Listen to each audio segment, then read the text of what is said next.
E aí, galera, show! Hoje você terá acesso à melhor aula da sua vida sobre a origem da vida. Por favor, fique à vontade para fazer perguntas, a pergunta que você quiser sobre a origem da vida. Basta você digitar a pergunta aí nos comentários, tá bom? Então vamos lá, vamos ao assunto, que é isso que interessa. E o meu papel aqui, pessoal, é simplificar esse assunto para que você consiga acertar questões de vestibulares de forma muito simples, de forma muito direta. Tanto questões do Enem, da UFT, da UFU, qualquer vestibular. Vamos lá. Primeiro, nós temos as ideias iniciais sobre a origem da vida. Essas ideias, as iniciais, nós tínhamos duas teorias, a teoria da abiogênese e a teoria da biogênese, tá bom?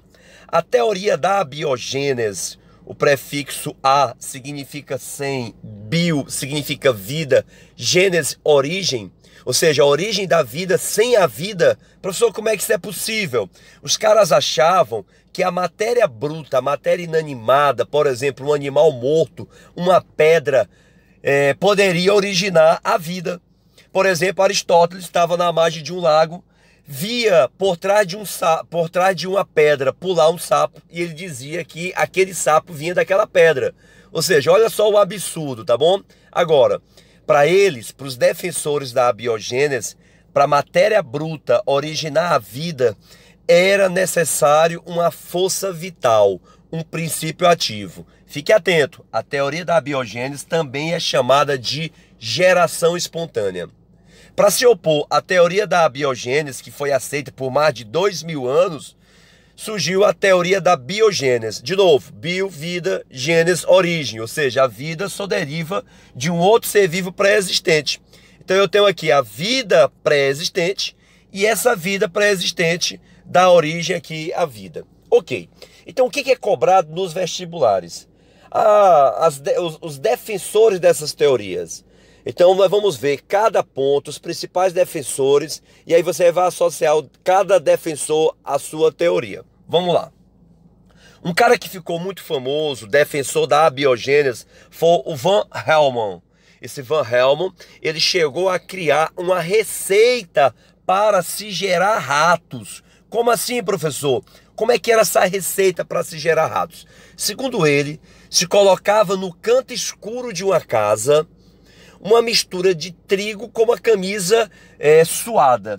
E para ele, para ter um princípio ativo, essa camisa teria que estar com suor de mulher. E suor de mulher seria o princípio ativo. Olha que loucura. Segundo ele, após 21 dias, aquela mistura daria origem a ratos. Mas é lógico, pessoal, que aquela mistura de trigo, ela acabava atraindo os ratos. Naquela época, muito comum os ratos, falta de higiene, né, de saneamento básico.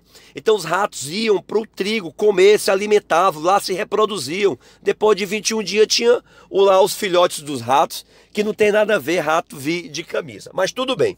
Então quando a gente associar Van Helmont, a gente vai dizer que ele é defensor da abiogênese e que promoveu a criação de uma receita para se gerar rato de forma abiótica. Olha, naquela época era muito comum se ver animais mortos nas vielas, né, dos caminhos, nas cidades. E ao analisar os animais mortos, dava para se ver larvas. O que os defensores da abiogênese falavam? Que aquelas larvas surgiu da matéria bruta. Aquelas larvas surgiu da carne em putrefação. Porém, um pesquisador chamado de Red, ele, defensor da abiogênese, esse cara aqui, ó, esse Red, lindão aí de peruca, o que foi que ele fez? Ele percebeu, pessoal, que ao redor dos animais mortos existiam moscas. E ele supôs que aquelas larvas não vinham da carne em putrefação, mas vinham justamente das moscas. E ele resolveu fazer um experimento. Ele pegou 2 frascos. Um dos frascos ele tapou com gás e colocou um pedaço de carne dentro. E no outro frasco ele deixou aberto. Vejam que no frasco que tem gás, as moscas não tinham contato com a carne. E vejam também que a carne não tem larvas. Agora, o outro frasco que está aberto, a carne está cheia de larvas. Então o Red foi o primeiro famoso aí a ser defensor da biogênese e dizer que a carne em putrefação não dá origem a larvas, que essas larvas, que esses vermes surgem de outros seres vivos, no caso aqui as moscas. Tudo bem? Mas vejam, os defensores da biogênese, eles não se deram por convencidos. Logo depois de Red, um cara chamado de Leeuwenhoek, ele utilizou o microscópio e viu os micro-organismos. Aí surgiu uma batalha entre defensores da biogênese e da abiogênese para mostrarem como surgiam os micro-organismos. E aí nós tivemos um debate caloroso, um debate famoso entre Needham e Spallanzani. Esse primeiro cara aqui, que é o John Needham, ele era defensor da abiogênese. Então grave, Needham, defensor da biogênese. Ele ferveu um caldo nutritivo, colocou em um frasco e tapou com a rolha. Ele ferveu por meia hora o frasco. Depois que ele foi observar aquela mistura no microscópio, a mistura estava contaminada, ou seja, a mistura estava com micro-organismo. O que ele falou? Ora bolas, eu fervi, eu tapei o frasco e mesmo assim a matéria bruta, ou seja, o caldo, foi capaz de originar a vida. Então a vida, os micro-organismos, vêm da matéria bruta. Só, pessoal, que nós sabemos que meia hora de fervura não é capaz de esterilizar. E nós sabemos também que uma rolha, ela não fecha hermeticamente, ela ainda permite a entrada do ar. Para se opor ao Needham, surgiu o Spallanzani. O Spallanzani, ele repetiu o experimento do Needham. Só que o Spallanzani, defensor da biogênese, ele modificou o experimento da seguinte forma. Em vez de ferver por meia hora, ele ferveu por 1 hora. E em vez dele tapar com a rolha, ele derreteu a boca do gargalo e fechou hermeticamente. Quando ele foi observar o caldo nutritivo ao microscópio, ele estava estéril. E ele disse, olha, a vida não surge da matéria bruta não, tá aqui, eu provei. Os defensores da biogênese, o Needham, eles não aceitaram o experimento de Spallanzani. Por quê, professor? Por quê? Porque, segundo eles, o Spallanzani, ele ferveu o caldo nutritivo por muito tempo, destruindo a força vital. Que, segundo eles, essa força vital, esse princípio ativo para a matéria bruta originar a vida, ela estava presente no ar.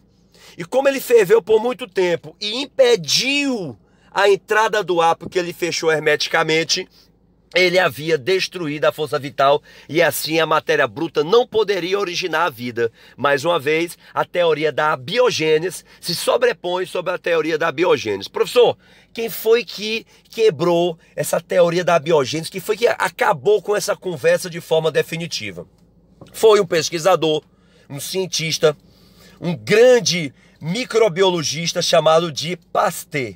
Pasteur, defensor da biogênese. Você vai associar sempre nas questões de vestibulares que o Pasteur quebrou de forma definitiva a teoria da biogênese. Ele ficou famoso porque ele criou os chamados frascos com pescoço de cisne. O que ele fez? Olha só, acompanha comigo. Ele pegou em um frasco, colocou o suco nutritivo, ele derreteu o frasco, né, o gargalo do frasco e curvou no que ele chamou de pescoço de cisne. Ele aqueceu por 1 hora, mas veja que o frasco não está fechado, o ar entrava, ou seja, a força vital não era impedida de entrar. E quando ele foi observar o caldo ao microscópio, ele estava estéril. Então o que o Pasteur disse? A matéria bruta não dá origem à vida. Professor, e por que o caldo do Pasteur não ficou contaminado? Porque, pessoal, esse frasco aqui com pescoço de cisne, com essa curvatura, ela impede que o ar empurre os micro-organismos para o caldo nutritivo. Então a grande sacada do Pasteur foi essa curvatura do frasco que funciona como um certo filtro, impedindo a passagem dos micro-organismos, tá bom? Depois ele pegava e quebrava o gargalo. Ok, ele quebrava o gargalo e, logicamente, que em seguida ele olhava o líquido ao microscópio e o líquido estava contaminado, porque ele tirava o filtro, que era o gargalo. Então ele dizia o seguinte, o Pasteur, que no ar não tem força vital. No ar já existem os micro-organismos que, ao caírem em um meio favorável, se multiplicam, tá bom? A questão agora é, todo ser vivo só surge a partir de um outro ser vivo. Mas vamos aqui para uma pergunta. Como surgiu o primeiro ser vivo? É explicado pela teoria do criacionismo, que é a teoria mais antiga entre a nossa sociedade. Essa teoria diz que Deus criou todas as espécies, criou todos os planetas, criou o universo, criou tudo.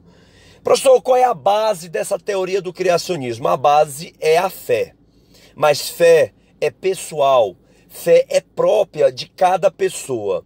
A nossa discussão aqui é sobre ciência. E sobre ciência existem duas teorias que tentam explicar como surgiu a vida na Terra. A teoria da panspermia cósmica e a teoria da evolução química. Vamos aqui para a teoria da panspermia cósmica, que é mais recente.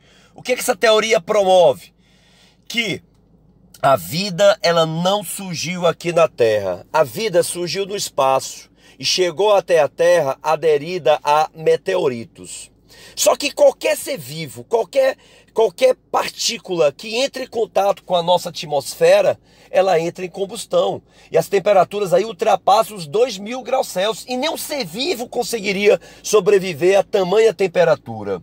Então essa teoria ela foi reformulada. Ela não diz mais que foi a vida que surgiu no espaço, mas sim a matéria orgânica primordial surgiu no espaço. Ou seja, a matéria orgânica necessária para formar a vida, os aminoácidos, os glicídios, as bases nitrogenadas, surgiram no espaço, chegaram até o nosso planeta aderida a meteoritos. E aqui essa matéria orgânica se reorganizou de forma abiótica, dando origem aí ao primeiro ser vivo. Vamos pegar aqui a etimologia da palavra. Pans significa todo, esperma significa semente e cosmo significa universo. Então a primeira semente que deu origem à vida aqui na Terra surgiu no universo, surgiu no cosmo e chegou até a Terra aderida a meteoros, aderida a cometas, tá bom? Professor, existe alguma prova que reforça essa teoria? Sim. Nós já encontramos vários meteoritos que caíram aqui no nosso planeta. E ao analisar a composição química desses meteoritos, já encontramos matéria orgânica, por exemplo, aminoácidos, por exemplo, base nitrogenada. E nas condições da Terra primitiva, que eram muito quentes, por exemplo, não tinha camada de ozônio, tinha radiação ultravioleta em grande quantidade. Essas condições favoreceram, segundo essa teoria, a organização dessas moléculas orgânicas que se formaram no espaço. Ao chegar aqui na Terra, essas condições favoreceram o surgimento do primeiro ser vivo. Legal? Ok, então essa é a teoria da panspermia cósmica. Outra teoria muito cobrada nos vestibulares é a teoria da evolução química proposta por Oparin e Haldane. Basicamente, eles dizem que a matéria orgânica para formar a vida não surgiu no espaço. Ela surgiu aqui em nosso planeta, a partir de reações que ocorreram com os gases presentes na nossa atmosfera primitiva. Vamos aqui discutir. Então, segundo o Oparin e Haldane, a nossa atmosfera primitiva não tinha oxigênio. Era uma atmosfera anóxida.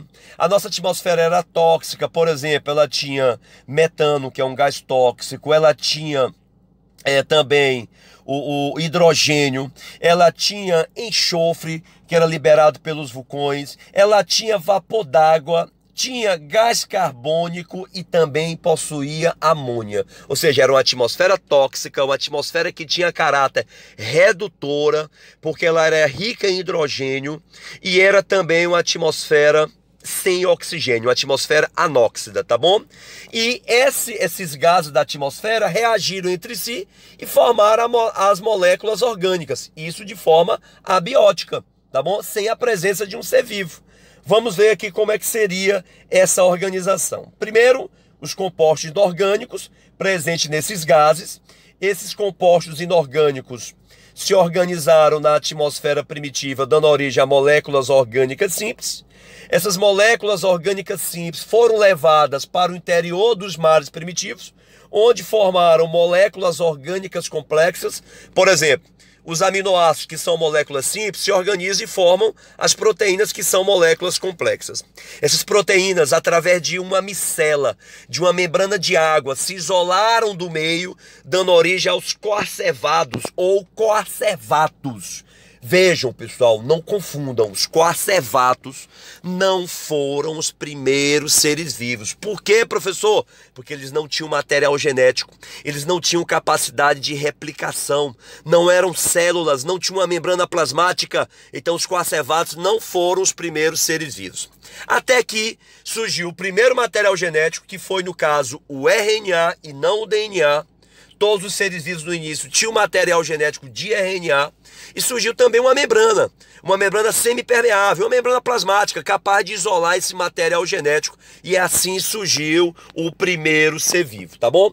Agora, essa teoria da evolução química, ela tem grande aceitação porque ela foi reforçada em laboratório por dois cientistas. O primeiro foi o Stanley Miller.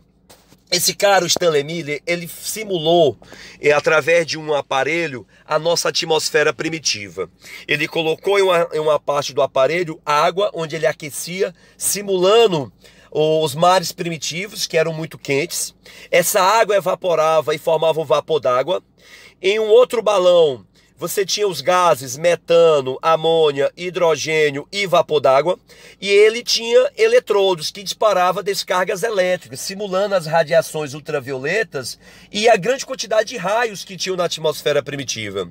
Aqui nesse outro balão, esses gases reagiam entre si, e quando esses gases passavam por um condensador, ele acabava obtendo uma mistura. Para surpresa dele, nessa mistura tinha moléculas orgânicas, como por exemplo os aminoácidos, por exemplo as bases nitrogenadas. Então vejam, ele foi capaz de provar, não como surgiu o Miller, não provou como surgiu o primeiro ser vivo. O Miller provou que, se nas condições da atmosfera primitiva tivesse metano, amônia, hidrogênio e vapor d'água, nas condições com altas radiações, sim, poderia sim, a partir dessas moléculas inorgânicas, de forma abiótica, formar moléculas orgânicas. Beleza? Moléculas orgânicas simples. Depois, veio um outro rapaz chamado de Sidney Fox. Esse cara simulou nos mares primitivos a formação, isso em laboratório, simulou os mares primitivos em laboratório, mostrando que moléculas orgânicas simples poderiam formar moléculas orgânicas complexas e poderiam se isolar do meio, o que ele chamou de microsfera, semelhante aos coacervatos lá do oparim, tá bom? Então Sidney Fox pegou moléculas orgânicas simples, como aminoácidos, aqueceu esses aminoácidos, simulando aí os mares primitivos, e obteve moléculas orgânicas complexas, como polipeptídeos, que se isolavam do meio, formando aí as microsferas. Porém, até o momento, não conseguimos formar, gerar seres vivos de forma abiótica em laboratório. Então nós já sabemos quais as teorias que reforçam como surgiu o primeiro ser vivo, a teoria da panspermia cósmica e a teoria da evolução química. Beleza? Agora, qual é a pergunta? Qual o metabolismo do primeiro ser vivo? Primeiro ser vivo, ele era aeróbio ou ele era anaeróbio? Ele era autótrofo ou ele era heterótrofo? Aqui nós temos, pessoal, duas hipóteses. E hipóteses são palpites. Então você não vai dizer que nenhuma ou que a outra está correta, tá bom? Então são hipóteses. De acordo com a questão, você vai ver o que o elaborador da questão está defendendo. Se é a hipótese heterotrófica ou se é a hipótese autotrófica. Por favor, compartilhe esse vídeo com o máximo possível de amigos que vocês têm, para poder ajudar os seus amigos a fazer um bom vestibular. Então vamos lá. A hipótese heterotrófica formulada pelo Oparin, ela dizia que os primeiros seres vivos, eles eram heterótrofos. Eles não produziam o seu próprio alimento. E eles obtinham esse alimento a partir da atmosfera, a partir dos mares primitivos. Porque os mares primitivos eram verdadeiras sopas nutritivas. Como não tinha oxigênio, esses primeiros seres vivos faziam fermentação, liberando aí gás carbônico, que contribuía para a formação inicial do efeito estufa, armazenando aí calor para o nosso planeta, tá bom? Não se sabe como. Muito depois disso surgiu o processo de fotossíntese. Agora, com o processo de fotossíntese, nós tivemos a liberação do oxigênio. Pessoal, entendam, os primeiros seres vivos, eles não tinham contato com o oxigênio. Quando o oxigênio foi liberado pela primeira vez, o oxigênio ele tem caráter oxidativo, ele praticamente exterminou quase que toda a vida na Terra. Foi o primeiro holocausto em nosso planeta, o primeiro extermínio em massa no nosso planeta, chamado de holocausto do oxigênio, tá bom? Até que alguns seres vivos foram selecionados por ter a capacidade de usar o oxigênio e passaram a desenvolver a respiração aeróbia.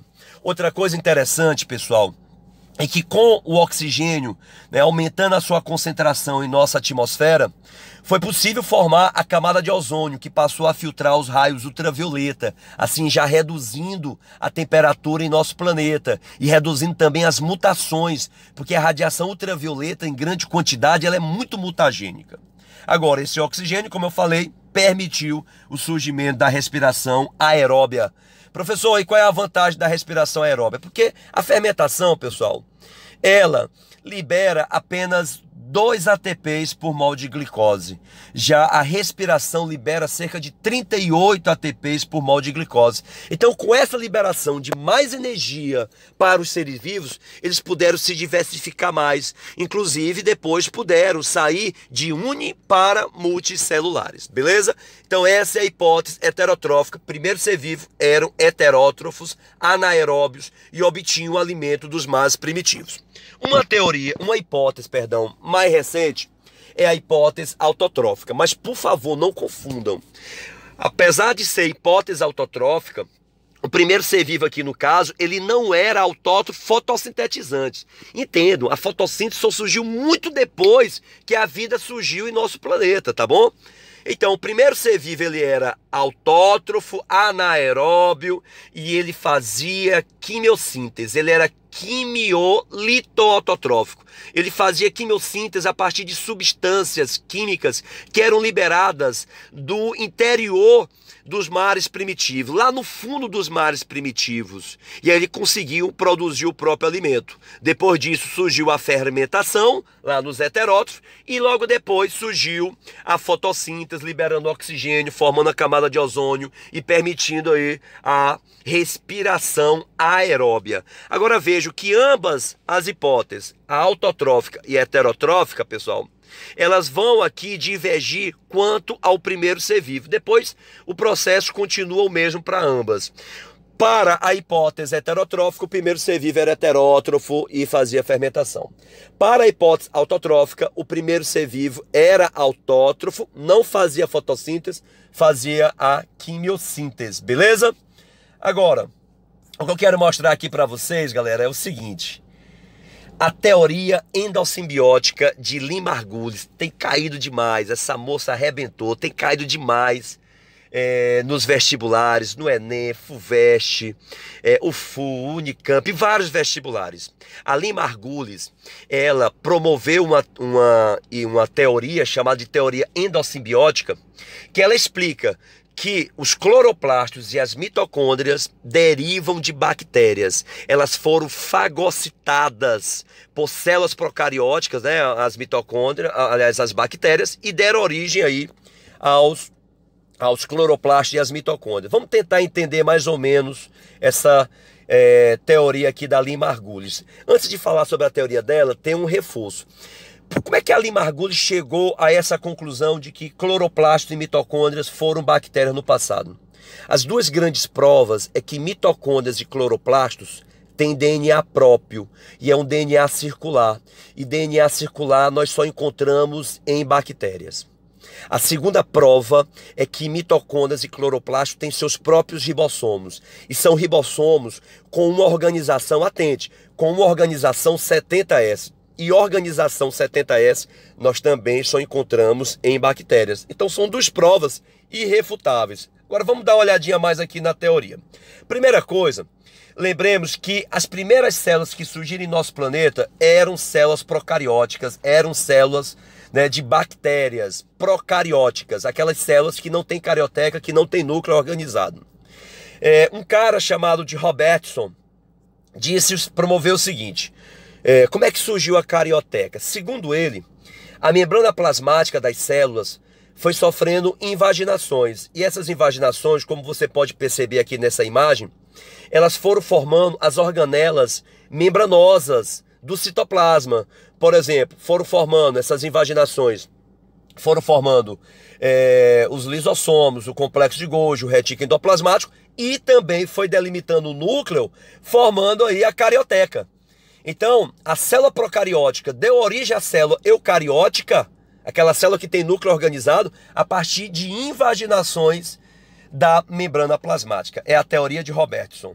E essas células eucarióticas, anaeróbias, fagocitavam bactérias. E entre essas bactérias, pessoal, eles fagocitavam bactérias aeróbias, bactérias que eram capazes de fazerem a respiração celular. Algumas dessas bactérias que foram fagocitadas, elas não foram digeridas e formaram aqui, ó, as mitocôndrias. Assim surgiram as mitocôndrias. E essas células, já com mitocôndrias, também fagocitaram cianobactérias. Cianobactérias são capazes de fazerem a fotossíntese, elas são autótrofas. E essas cianobactérias aqui, ó, que foram fagocitadas, deram origem aos cloroplastos. Então esta aqui é a teoria da Lee-Margulis, a teoria endossimbiótica. Valeu, pessoal! Façam aí seus comentários, curtam o vídeo à vontade e, por favor, me ajudem a divulgar